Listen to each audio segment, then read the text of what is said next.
everyone, it's Sam here, and today I'm going to show you how to make this 5x7 swing box card. So I did the 6x6 a few months ago and it was really popular, so I thought I would do a 5x7 version, and I'm using a brand new stamp set that I have, which is just adorable. But as I say with many of my cards, you can use anything with these, and pretty much you can make them for any theme as well. I did also just want to show you this one, which is also using the same stamp set. This is my new glide and slide collection, so you can see when you pull the top, the 3 peaks pop up there, and you can decorate this however you want. If you're interested in seeing this one and you like the idea of this die set, then head over to my Made to Surprise YouTube channel and I'll link all of that below. But for those of you that don't want to use any dies and you just like to use things in your stash, let me show you how to make this very easy swing card. So this is the lovely Stampin' Die set, Flaming Gorgeous, and we're going to be using this cute character today, which I have already coloured in. You can see him there, and you can see the other ones on that card that I showed you. Very easy to make. So you want a piece of 10.5 by 7 card. Along the 10.5 side, you're going to score it 2.5, 5, 7.5 and 10.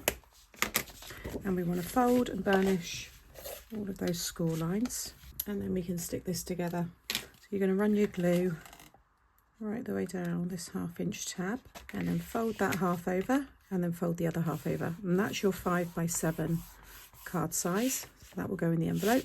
Then you'll want to cut yourself a piece of 5 by 7. I've cut 2 pieces of this green and stuck it together.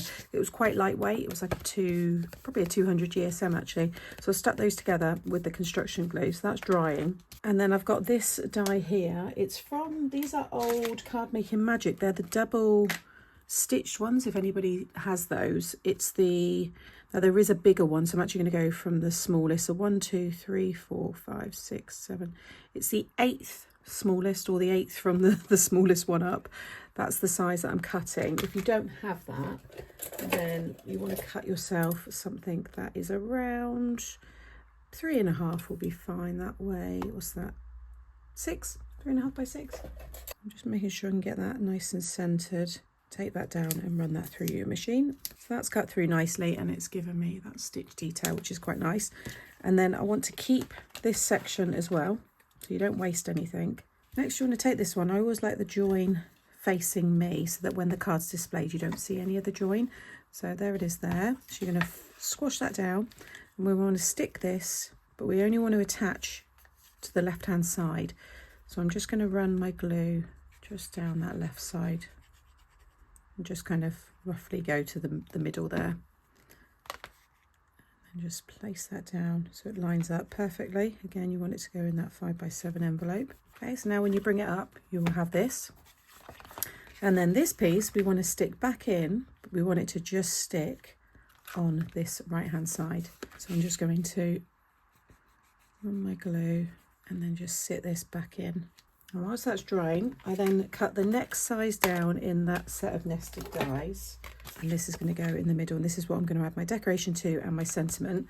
This, again, if you're cutting it, then you want something 3.25 by 5.5, but do 5 3/4, because then you'll get that nice 1/4 inch kind of border. But you can see again, once I sit that over the top, how nice that is going to look. So using this set, I'm going to use this one here, a little token of my appreciation. I'll probably have that stamped around the bottom, and then I'm going to have him just above it, and then I'm going to fill this up with all of the leaves that I've stamped and coloured here. Now you can have as much as you want overhanging this side, but you don't want it to overhang this side because it will stop this lifting.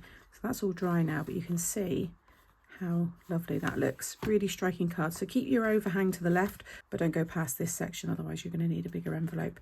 You could do a little bit here so it lifts up with the card when it opens. That would look nice as well. Just as I always say, every time you stick something down, just open it, or if it's a pop-up or something, just to check it's all going to work. But I'm going to get this all done, and then I'll show you it when it's finished. So that is everything stuck down. I think it was turned out really nice. You've got all your space on the back for your message. So I'll add this to the playlist of the box swing cards. Like I said, I've got other swing cards, and I'll put them in a playlist all together as well. But I think it's just a nice fun way to show off this cute little stamp set. And yeah, I think it'll work for many occasions. And again, just so you can see how it all looks on my new multi-glider die set as well. So if this is something that you would like to see, then just head over to my Made to Surprise YouTube channel, but I'll have all that linked in the description box below. So as always, thank you for watching. I will link to the product that I've used in the description box below this video. Give me a thumbs up if you've enjoyed today, and make sure you subscribe so you don't miss out on any future videos, and drop me a comment too because I do enjoy reading them. Take care, and I'll see you in the next one. Bye.